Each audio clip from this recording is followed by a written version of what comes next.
প্রিয় ভাই আমার, আশুরা রোজা কয়টি, কবে রাখতে হবে, কোন দিন রাখতে হবে, ইংরেজি মাস অনুযায়ী কয় তারিখে রাখতে হবে, ইনশাআল্লাহ তাআলা আমি আপনাদেরকে সংক্ষেপে বলার চেষ্টা করব। প্রিয় ভাই আমার, প্রথমে আমরা জানি এই আশুরা রোজা কয়টি। আশুরা রোজা হচ্ছে দুইটি। কারণ হচ্ছে ইহুদিরা 10 মুহররম রোজা রাখে। এই সুবাদে আমরা 10 মুহররমের আগের একদিন অথবা 10 মুহররমের পরের একদিন মোট আমরা 2টি রোজা রাখবো।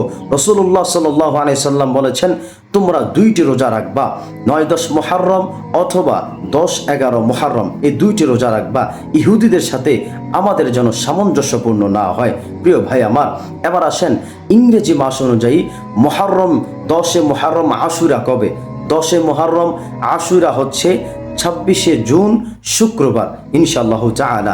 প্রিয় ভাই আমার, এবার আসেন ইংরেজি মাস অনুযায়ী আমরা কবে কবে রোজা রাখবো আশুরার। প্রথমে আপনাদেরকে বলছিলাম আশুরা রোজা রাখতে হবে 2টি। এবার আসেন ইংরেজি মাস অনুযায়ী আমরা কয় তারিখ রোজা রাখবো। ইংরেজি মাস অনুযায়ী 25-26 অথবা 26-27 এই 2টা রোজা রাখবে ইনশাআল্লাহ তাআলা। প্রিয় ভাই আমার, আমি আবারও বলছি 25-26 জুন অথবা 26-27 জুন এই 2টা রোজা রাখবো ইনশাআল্লাহ তাআলা। এবার আসেন প্রিয় ভাই আমার, আমি আপনাদেরকে বার হিসাবে বলি। আজকে চলছে আপনার শনিবার,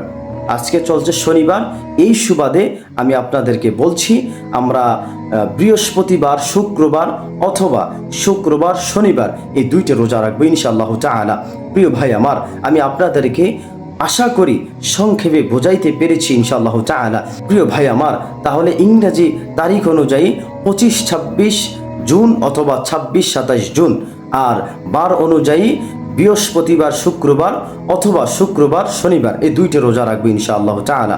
আল্লাহ তাআলা আমাদের সবাইকে, বিশেষ করে আমাকে এবং আপনাদের সবাইকে, পুরা মুসলিম জাতি উম্মাহকে আল্লাহ তাআলা এই 2টি রোজা রাখার তৌফিক দান করুন। আমিন।